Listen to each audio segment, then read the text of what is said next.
Hello everyone, आज का topic रहेगा आप लोगों का साधारण ब्याज और चक्रवृद्धि ब्याज। ठीक है, तो हम लोग यहाँ पे पढ़े हैं आज सबसे पहले साधारण ब्याज और इसके सभी कॉन्सेप्ट, इंस्टॉलमेंट बेस्ड क्वेश्चन यानी कि किस्तें, चक्रवृद्धि ब्याज की महत्वपूर्ण अवधारणाएं और सारांश। डिस्क्लेमर, असवीकरण, हमारे स्लाइड डेक में उपयोग की गई छवियां केवल शैक्षिक उद्देश्यों के लिए है। हम इन छवियों के मूल रचनाकार और मालिकों के बौद्धिक समताधिकारों का सम्मान करते हैं। यदि आप इस डेक पे उपयोग की गई किसी भी छवि के मालिक है और कोई चिंता या समस्या है तो कृपया sathi@itk.ac.in पर हमसे संपर्क करें और हम छवियों को हटा देंगे। तो सबसे पहले देखते हैं सिंपल इंटरेस्ट यानी कि साधारण ब्याज। ठीक है ना, देखो अगर हमने मान लेते हैं कि मूलधन क्या है, P है और समय क्या है आप लोगों का T वर्ष है और दर क्या है R% प्रति वर्ष है, तो साधारण ब्याज सिंपल इंटरेस्ट बराबर क्या होता है, T/R/T/T/100 के बराबर होता है। मिश्र धन क्या होता है, तो मिश्र धन बराबर मूलधन और प्लस साधारण ब्याज के बराबर होता है। जैसे अमाउंट ए बराबर P for principal plus PRT/100। ठीक है, यहां से अगर P कॉमन लूंगा तो अंदर आएगा 1 प्लस RT/100। ठीक है, समझ में आ गया साधारण ब्याज। इसके बाद सिंपल इंटरेस्ट पर आधारित एक उदाहरण हम लोग यहाँ पर देख लेते हैं।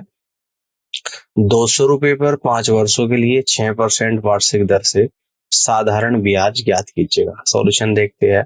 देखिएगा P यानी कि प्रिंसिपल 200 रुपए है, टाइम 5 साल है, रेट 6 साल 6% है, तो सिंपल इंटरेस्ट बराबर P/R/T/100।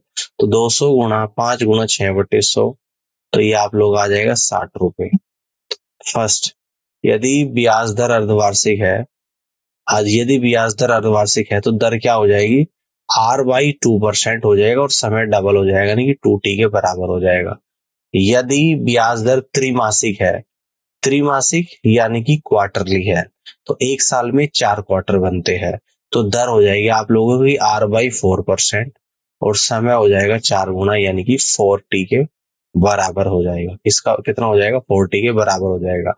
यदि ब्याज दर मासिक है, ब्याज दर मासिक है तो दर तो हो जाएगी, एक साल में 12 महीने होते हैं, R/12% और समय हो जाएगा आप लोगों का 12T। समय क्या हो जाएगा आप लोगों का 12T हो जाएगा। ठीक है, समझ में आ गई बात। अब आगे बढ़ते हैं। इंस्टॉलमेंट पर आधारित क्वेश्चन को यहाँ पे समझते हैं। जब उधारकर्ता कुल धनराशि को कुछ समान भागों में चुकाता है, ठीक है ना, उधारकर्ता कुछ धनराशि को कुछ समान भागों में चुकाता है तो हम कह सकते हैं कि वह किस्तों में भुगतान कर रहा है। ठीक है ना, तो साधारण ब्याज के लिए अमाउंट बराबर x ब्रैकेट में x plus x into R into 1/100 plus x into R into 2/100 plus and so on, जहां पे a क्या है, कुल भुगतान की गई राशि, a क्या है, कुल भुगतान की गई राशि, और x क्या है, प्रत्येक किस्त का मूल्य। ये तो है आपका जो कितनी टोटल अमाउंट पेड यानी कि कुल भुगतान की गई राशि, और एक x क्या है, प्रत्येक किस्त का मूल्य के बराबर है। ठीक है ना, समझ में आ गई बात। अब इंस्टॉलमेंट्स पर आधारित उदाहरण को यहाँ पे समझ लेते हैं। एक ऑटोमोबाइल एजेंसी के द्वारा एक स्कूटी 19,200 रुपये नगद या 48,000 रुपये नगद डाउन पेमेंट के साथ 5 समान मासिक किस्तों में बेची जाती है। यदि कंपनी के द्वारा लगाया गया ब्याज दर 12% प्रति वर्ष है तो प्रत्येक किस्त ज्ञात कीजिएगा कि कितनी होगी। सॉल्यूशन को समझते हैं। किस्तों के माध्यम से चुकाए जाने वाली कीमत का शेष भाग कितना हो जाएगा भाई, प्रिंसिपल अमाउंट इक्वल टू 19,200 माइनस 48 यानी कि 14,400। अब सूत्र के अनुसार ए बराबर amount equal to x into R into 1/100 plus x into R into 2/100 plus plus plus dot dot dot and so on x into R into 4/100। 5 किस्त देनी है, समझ आ गई बात। जहां पे a बराबर p into n into R/100 है, तो वैल्यू यहाँ पे रखेंगे 14,400 प्लस 14,400 गुणा 12 गुणा 5/100 गुणा 12 तो यहाँ पर आएगा ब्रैकेट के अंदर x प्लस 12x अपॉन 12 गुना 100 प्लस x प्लस 12x गुना 2/12 गुना 100 plus dot dot dot x plus 12x गुना 4/12 गुना 100। तो यहाँ से सॉल्व करने के बाद जो आपको यहाँ पे निकल कर आएगा, ठीक है ना। देखो इस लाइन के बाद ही यहाँ पे ये नीचे वाली लाइन आ रही है, ठीक है। अब देखो यहाँ से सोल्व करने के बाद आया 15,120 और नीचे कितना आ जाएगा आपका 5x प्लस एक्स बाई 10। तो x बराबर ये आप लोगों का निकल कर आ गया 1,51,200/51, यानी कि x बराबर 2,964.70 आप लोगों की एक किस्त निकल कर यहाँ पर आ जाएगी। ठीक है, आगे बढ़ते हैं। अब यहाँ पर देखते हैं कंपाउंड इंटरेस्ट। यदि मूलधन p रुपया है, समय n वर्ष है, दर r% प्रति वर्ष है और ब्याज वार्षिक रूप से चक्रवृद्धि हो, तो फर्स्ट पॉइंट को समझ लेते हैं। जब ब्याज वार्षिक रूप से चक्रवृद्धि हो तो मिश्र धन बराबर p ब्रैकेट के अंदर 1 प्लस r अपॉन 100 की पावर है। सेकंड पॉइंट, जब ब्याज अर्धवार्षिक रूप से चक्रवृद्धि हो, मिश्र धन बराबर p ब्रैकेट के अंदर 1 प्लस r/2 डिवाइडेड बाई 100 की पावर 2n। ठीक है ना। देखिएगा जब ब्याज अर्धवार्षिक है रेट आधी हो जाएगी, समय डबल हो जाएगा। तीसरा पॉइंट क्या है, जब ब्याज त्रैमासिक रूप से संयोजित हो, 3 महीने में कैलकुलेट किया जाए। एक साल में 12 महीने होते हैं, हर 3 महीने में कैलकुलेट किया जाएगा तो 4 बार कैलकुलेट किया जाएगा।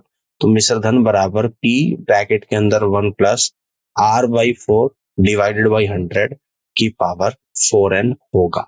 ठीक है ना। आगे बढ़ते हैं। जब ब्याज मासिक रूप से चक्रवृद्धि हो, जब ब्याज मासिक रूप से चक्रवृद्धि हो तो मिश्र धन बराबर p ब्रैकेट के अंदर 1 plus r upon 12 divide by 100 की पावर 12n। जब ब्याज वर्ष का अंश हो, है ना, वर्ष का भिन्न हो, जैसे कि 3 सही 4/5 वर्ष, 3 सही 4/5 वर्ष, तो मिश्र धन हो जाएगा p ब्रैकेट में 1 प्लस r अपॉन 100 की power 3 into 1 plus 4/5 into r। देखो 3 को एक साथ ले लिया हमने, यहाँ पे 4/5 को अलग से लूंगा, है ना, तो 4/5 r अपॉन 100। ठीक है ना।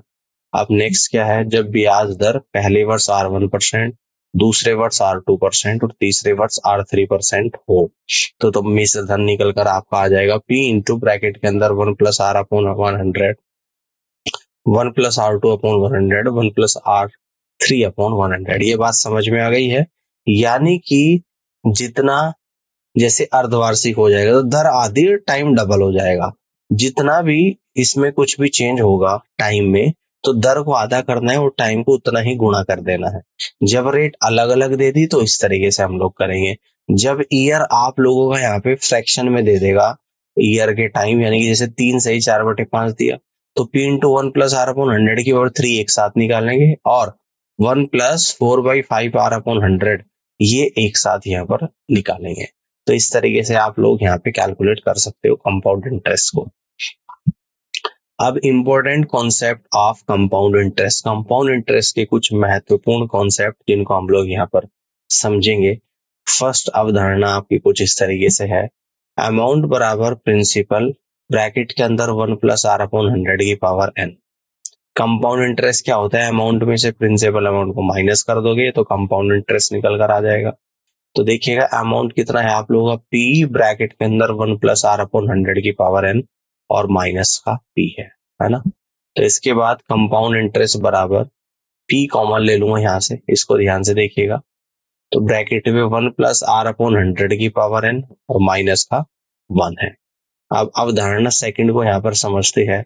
एक धनराशि जो चक्रवृद्धि ब्याज पर रखी जाती है, t वर्षों में n गुना और x वर्षों में m गुना हो जाती है, तब n की power 1/t equal to m की पावर 1/x के बराबर होती है। देखिएगा ध्यान से, t वर्षों में n गुना और x वर्षों में m गुना। ठीक है ना। तो देखिए जितना गुना हो रही है, यानी कि n और m गुना हो रही, तो n और m नीचे, ऊपर कितने वर्षों में, t वर्षों में, तो n की पावर 1/t। यहाँ पे m गुना हो रही है x वर्षों में, तो m की पावर 1/x। इस कॉन्सेप्ट को आपको ध्यान से समझना है। इस पर आधारित यहाँ पर एक उदाहरण को हम लोग समझते हैं। ठीक है, चलिए इसको समझते हैं। चक्रवृद्धि ब्याज पर रखी गई एक धनराशि 3 वर्षों में अपने 3 गुना हो जाती है, तो कितने वर्षों में ये अपना 9 गुना हो जाएगी। ठीक है ना। कितने गुना हो रही है? 3 गुना। और इधर कितना हो रही है? 9 गुना। तो जो गुणा वाली बात है 3 गुना, यहाँ पे 9 गुना, ऐसे कितने वर्षों में? 3 वर्षों में। तो 3 की पावर 1/3 आएगा इक्वल टू कितने वर्षों में? तो हम लोग यहाँ पे कहेंगे x वर्षों में। तो 9 की पावर 1/x। तो 3 की पावर 1/3 इक्वल टू 9 की पावर 1/x को लिख दूंगा 3 की पावर 2 की पावर 1/x, यानी कि 3 की पावर 2/x। तो बेस बराबर है, तो यहाँ से कहेंगे कि 1/3 बराबर 2/x।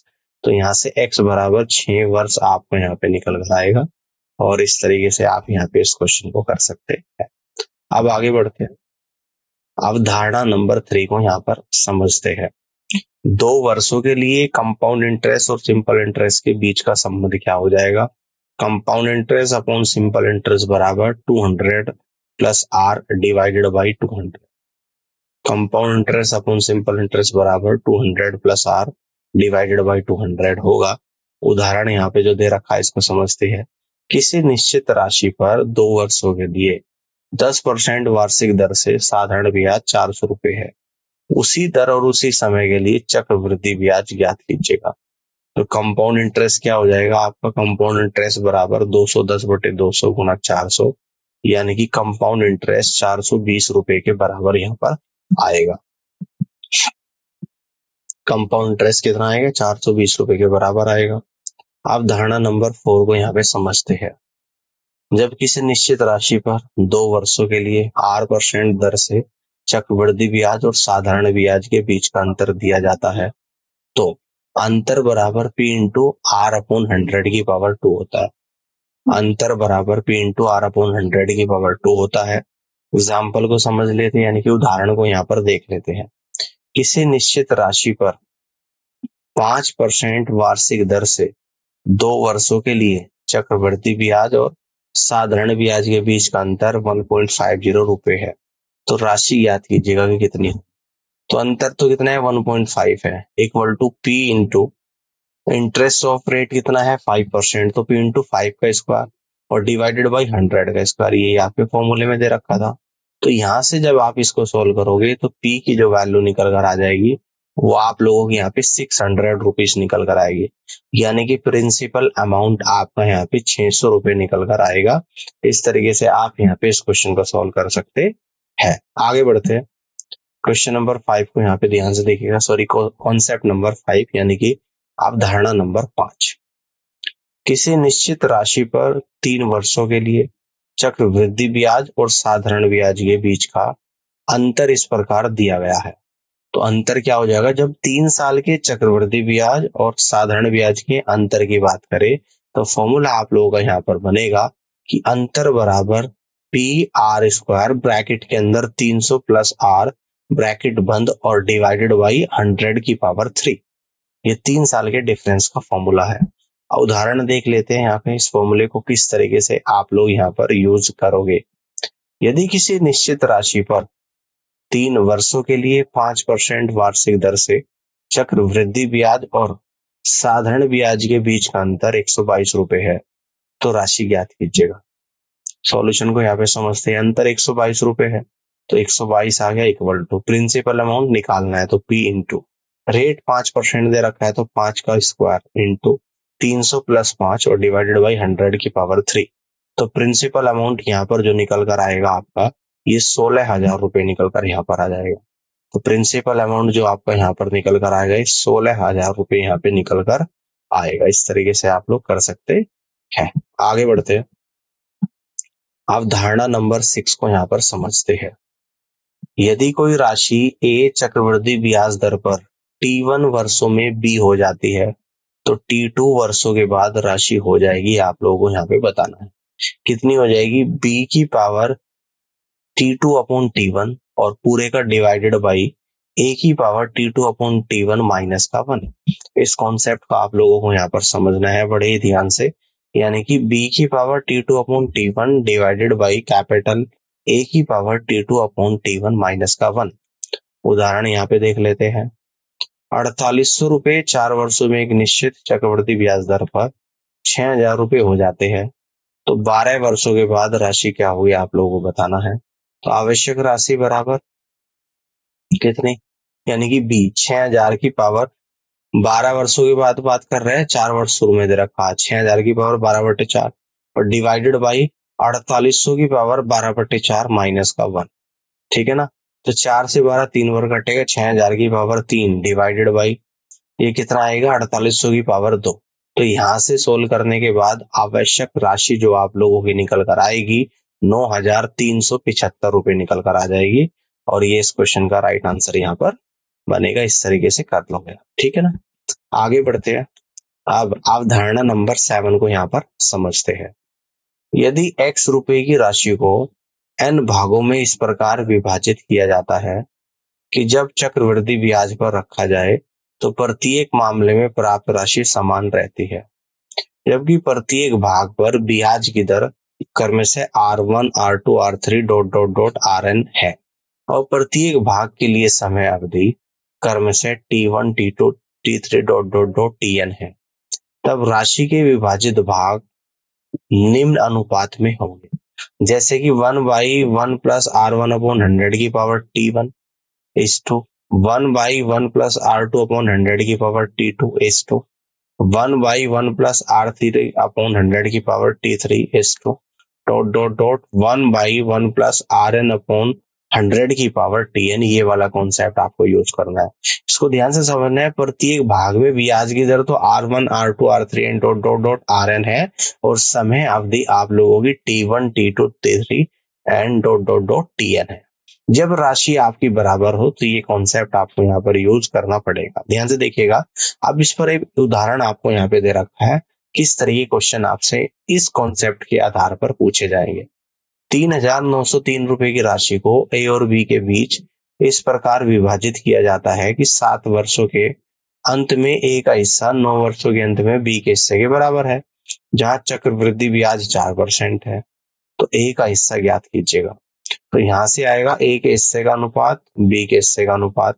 तो 1/1 प्लस 1/1 प्लस 4 यहां से आ गया 4/100 की पावर 7 इस तो 1/1 प्लस 4/100 की पावर कितनी आ जाएगी 9 आ जाएगी।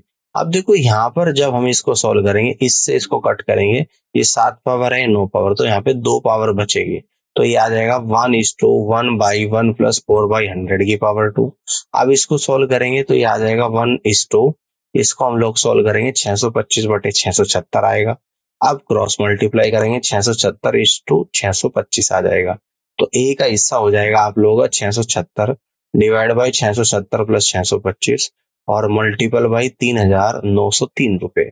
तो यहाँ से जो आपका अमाउंट निकल कर आ जाएगा यानी कि 2028 रुपए यहाँ से निकल कर आएगा और ये आपका राइट आंसर यहाँ पर बनेगा। इस तरीके से इस कॉन्सेप्ट पर आधारित क्वेश्चन आपसे पूछा जाएगा, आप निश्चित तौर पर कर सकते हैं। ठीक है ना। तो सिंपल इंटरेस्ट, कंपाउंड इंटरेस्ट के यही कॉन्सेप्ट थे, ये सभी आपने सीख लिए होंगे। अब यहाँ पर इसकी समरी देख लेते हैं। साधारण ब्याज SI यानी कि सिंपल इंटरेस्ट। परिभाषा, साधारण ब्याज एक निश्चित ब्याज दर पर एक विशिष्ट अवधि में मूल राशि पर अर्जित या अर्जित ब्याज की गणना करने की एक विधि है। सूत्र क्या होता है, सिंपल इंटरेस्ट बराबर P into R into T upon 100, जहाँ पे P क्या है मूल राशि धन की प्रारंभिक राशि, R क्या है प्रतिवर्ष ब्याज दर प्रतिशत में है, T क्या है समय है आपका वर्षों में दे रखा है। ठीक है। इसके बाद विशेषताएं देख लेते हैं। ब्याज समय के साथ स्थिर रहता है क्योंकि इसकी गणना केवल मूल राशि पर ही की जाती है। समय के बाद कुल राशि A T की गणना इस प्रकार की जाती है कि अमाउंट बराबर principal amount plus simple interest के बराबर होता है। उदाहरण यहाँ पर देख लेते हैं। यदि आप 3 वर्षों के लिए 5% प्रतिवर्ष की ब्याज दर पर 1000 रुपए का निवेश करते हैं तो सिंपल इंटरेस्ट बराबर प्रिंसिपल अमाउंट 1000 है into P into R, rate 5% है और समय 3 है। तो 1000 गुणा 5 गुणा 3/100 आपका निकल कर आएगा 150 रुपए। तो सिंपल इंटरेस्ट 150 रुपए आ जाएगा। तो यहाँ से कह दोगे कि 3 वर्षों के बाद कुल राशि 1000 रुपए तो प्रिंसिपल अमाउंट था प्लस 150 रुपए इंटरेस्ट मिल गया, तो 1150 रुपए आपका यहाँ पर निकल कर आ जाएगा। 1150 रुपए इस क्वेश्चन का आंसर होगा। ठीक है। अब यहाँ पे चक्रवृद्धि ब्याज यानी कि CI कंपाउंड इंटरेस्ट, इसको देख लेते हैं। परिभाषा, चक्रवृद्धि ब्याज की गणना मूल राशि के साथ साथ पिछली अवधि के संचित ब्याज पर भी की जाती है। यानी कि चक्रवृद्धि ब्याज का मतलब क्या है, ब्याज के ऊपर ब्याज लगता है। यानी शुरू में आपने मान लो 1,000 रुपए इन्वेस्ट करे 2 साल के लिए, तो 1 साल के बाद 1,000 का 10% रेट ऑफ इंटरेस्ट मान लेते हैं, तो 100 रुपए ब्याज हो गया। तो दूसरे साल आपका जो प्रिंसिपल अमाउंट 1,000 रुपए था उसका भी 10% लगेगा, और जो पहले साल ब्याज मिला है 100 रुपए का उस पर भी 10% ब्याज लगेगा। तो 2 साल के बाद ब्याज आपका 1,000 रुपए का 100 रुपए, और 100 रुपए का 10% 10 रुपए, दूसरे साल का ब्याज 110 रुपए हो जाएगा। तो इसका मतलब है कि ब्याज पर ब्याज मिलता है। सूत्र अमाउंट बराबर प्रिंसिपल अमाउंट इंटू 1+r/100 की पावर टी, जहां पर ए बराबर क्या है, समय के बाद कुल राशि, यानी कि ए बराबर क्या है, समय टी के बाद कुल राशि, ठीक है ना। टी बराबर क्या है, मूल राशि है, और कैपिटल आर बराबर क्या है, प्रति वर्ष ब्याज दर है प्रतिशत में, और टी क्या है, समय आप लोगों का यहाँ पर वर्षों में, ठीक है ना। आगे बढ़ते हैं। इसके बाद हम लोग देखते हैं चक्रवृद्धि ब्याज गणना। चक्रवृद्धि ब्याज याद करने के लिए कंपाउंड इंटरेस्ट क्या होता है, कंपाउंड इंटरेस्ट बराबर अमाउंट माइनस प्रिंसिपल अमाउंट के बराबर होता है। इसकी विशेषताएं यहाँ पर देख लेते हैं। ब्याज की राशि साधारण ब्याज की तुलना में समय के साथ तेजी से बढ़ती है, खासकर जब समय बढ़ता है, ठीक है ना। इसकी विशेषता यह है कि कंपाउंड इंटरेस्ट में ब्याज की राशि ज्यादा तेजी से बढ़ेगी as compare to simple interest, अगर समय बढ़ रहा है। वार्षिक, अर्धवार्षिक, त्रैमासिक, मासिक या दैनिक रूप से संयोजित किया जा सकता है। अब यहाँ पर उदाहरण देख लेते हैं। यदि आप 5% प्रति वर्ष की ब्याज दर पर 1,000 रुपए का निवेश करते हैं, जो 3 वर्षों के लिए वार्षिक रूप से चक्रवृद्धि होता है, तो अमाउंट बराबर 1,000 इंटू 1+5/100 की पावर 3 इक्वल टू 1,000। 1+5/100 की पावर 3 सोल्व करने के बाद आएगा 1.05 की पावर 3। तो इसकी मल्टीप्लाई करेंगे 1,000 में, तो आएगा 1157.63 रुपीज के बराबर होगा। तो यहाँ से जो चक्रवृद्धि ब्याज निकल कर आएगा 1157.63 माइनस 1,000, यानी कि 157.63 रुपीज के बराबर निकलकर यहाँ पर आएगा, ठीक है ना। तो ये कॉन्सेप्ट आपको यहाँ पे समझ में आ गया होगा।